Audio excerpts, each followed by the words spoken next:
Olá, meu caro vestibulando aqui do canal VestTube, tudo bem com você? Olha, nós vamos dar continuidade às nossas videoaulas. Hoje, principalmente e especificamente, falando de modelos atômicos, uma playlist aí que nós inauguramos no canal recentemente, que sempre está presente aí nos vestibulares, tá? Olha, como eu sempre repito isso nos vídeos, e não é à toa, aqui você tem uma preparação muito detalhada. Eu poderia simplesmente chegar aqui, falar tudo que geralmente é passado de modelo atômico de Thomson e falar, olha galera, é isso, acabou. Mas a gente vai fazer 3 videoaulas para falar do modelo atômico de Thomson. Essa aqui é a primeira. Rainan, qual é a mais importante para vestibular? A última, a terceira aula. Mas essa é muito importante também. Por quê? Eu tenho a impressão que esse modelo atômico ele é passado. E você fala, nossa, mas de onde surgiu isso? Como que ele chegou a esses resultados? E é justamente isso que nós vamos tentar trabalhar aqui no nosso canal. Por isso, eu já peço a colaboração para você. Nós somos o canal com o maior grau de detalhamento em química aqui no YouTube. Então eu peço para você se inscrever no canal, deixar o seu like, porque isso vai me ajudar muito e vai ajudar você, porque quando você chegar no vestibular, você vai gabaritar essa matéria. Então, sem enrolações, vamos lá. A primeira coisa que você tem que ter em mente do modelo atômico de Thomson é que ele não fez os experimentos próprios, ele simplesmente se baseou, claro que ele fez alguns experimentos, mas a ideia dele, a ideia inicial, foi baseada em experimentos que foram feitos por outros cientistas. Inclusive, é justamente o que está escrito ali em cima. Olha lá, conclusões baseadas em experimentos de outros cientistas. Aí, como um exemplo que eu posso citar para você, é o caso de Crookes. É um cientista inglês, tá? Conhecido como Crookes. Esse cientista, ele acabou sendo responsável por certos experimentos que serviram de base para o entendimento do que Thomson viria a falar depois. Como assim? Bom, o Crookes ele elaborou um sistema que nós vamos estudar aqui, que de início foi chamado de tubo de Crookes e no futuro ele acabou desenvolvendo um pouco mais isso e originou o tubo de raios catódicos. De forma geral, todos os experimentos elaborados por esse cientista aqui. Mas de antemão, você precisa entender por que Crookes fez isso. Por que Thomson se baseou nos experimentos dele? Bom, o objetivo era apenas um: estudar a condução de corrente elétrica em gases a baixa pressão. Ou seja, ele estava querendo entender se você pegasse um gás, colocasse a uma condição cuja pressão era muito baixa, a ideia era tentar entender e verificar se seria possível a passagem de corrente elétrica. Como esse era o objetivo, existia uma aparelhagem por trás disso que nós representamos aqui. Então perceba que nós colocamos uma ampola aqui, na verdade um tubo, isso aqui é um tubo, tá, em preto que eu coloquei. Perceba que é uma pressão muito baixa, 0,01 atm. Ele ligou um gás que estava presente aqui. Então ó, vou fazer os gases aqui em bolinhas verdes.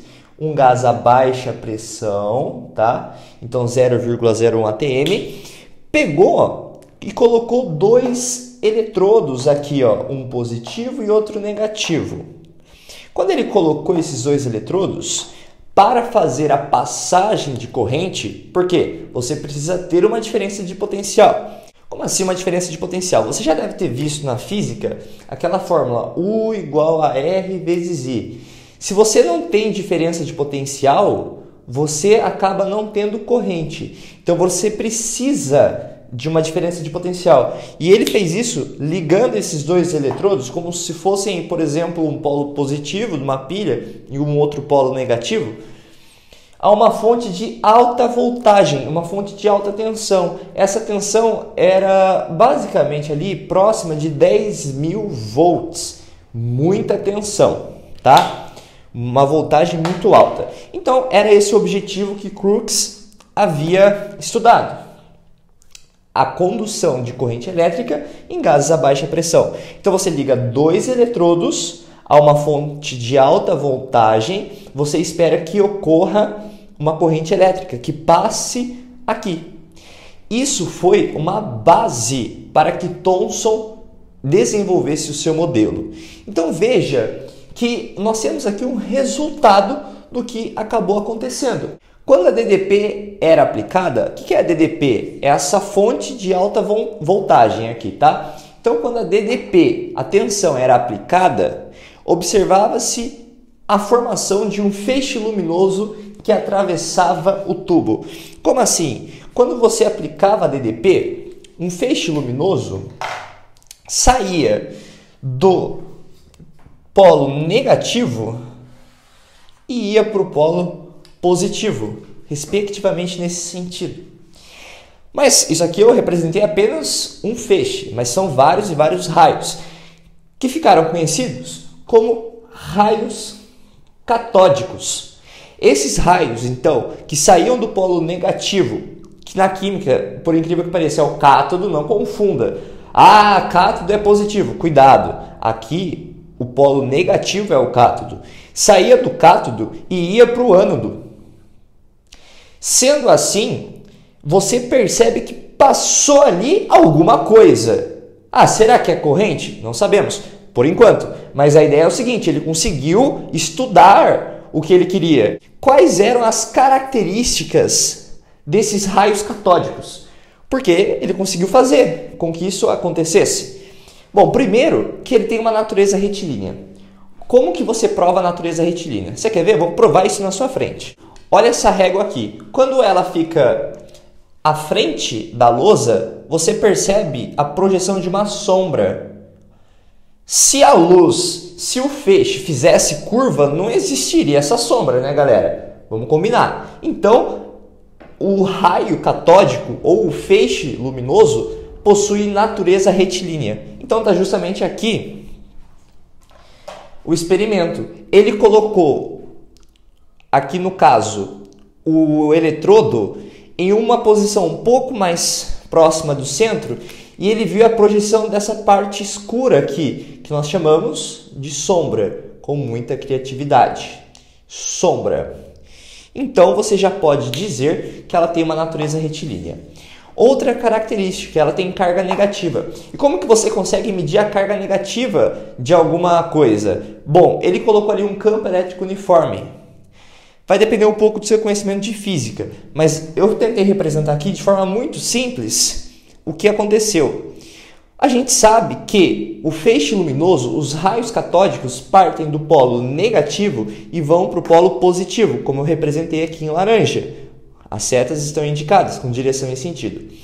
Aqui, você percebe que quando ele coloca duas placas, uma positiva e outra negativa, quando o raio vai passar, ele sofre um leve desvio para a parte positiva. Ué, positivo e negativo se atraem. Se você se aproximou, se você se atraiu pelo polo positivo, significa que esse feixe, que esse raio catódico tem uma carga negativa. Sendo assim, sobre a presença de um campo elétrico uniforme, tá? Você percebe que esse raio sofreu um desvio. Então ele tem carga e é uma carga negativa, como está aqui. Além disso, ele conseguiu provar que possui massa. Como assim possui massa? Quando ele colocou um anteparo aqui, que poderia rotacionar, aqui tem um eixo de rotação, os raios, quando atingiam esse anteparo, faziam uma rotação. Então, para provar que tinha massa, imagine que essa régua aqui fosse o anteparo e o raio catódico fosse essa caneta. O raio catódico sai do polo negativo, o cátodo, e vai para o polo positivo. Sem o anteparo, vai direto. Se tiver um campo elétrico uniforme, aqui no caso, em cima for positivo, como o raio tem uma carga negativa, as partículas, elas vão desviar, desviar ali para o lado positivo. Mas se você põe um anteparo, sem a influência de nenhum campo, quando o raio catódico for passar, ele vai se chocar com o anteparo, fazendo uma rotação. Ele conseguiu provar que os raios possuem características específicas de natureza retilínea com carga negativa e possuem massa. Se possuem massa, você pode dizer que são corpusculares. musculares, são corpos. Bom, essa foi a primeira aula que a gente nem tocou no modelo de Thomson. A gente só falou dos experimentos que serviram de base para que ele elaborasse no futuro o seu modelo atômico. Calma, que quando a gente for lá falar das outras aulas de Thomson, você vai entender da onde que ele puxou as suas ideias. Por enquanto, dessa aula basta você saber que os experimentos de Crookes com um tubo de raios catódicos serviram de experiência para Thomson. Então nós podemos encerrar aqui a nossa primeira videoaula de Thomson. Espero ter contribuído com os seus estudos, ajudado você a entender essa matéria, tá? Se você ainda não é inscrito no canal, eu peço que você se inscreva para você não perder nenhum conteúdo, não ficar por fora de nenhum assunto que com toda certeza vai estar no seu vestibular. Você vai estar em um nível a mais dos seus concorrentes. Então, também não esqueça de deixar o seu like, porque assim o YouTube sempre vai saber que você está gostando dos meus vídeos e você não vai acabar perdendo nenhum deles. Muito obrigado e até a próxima!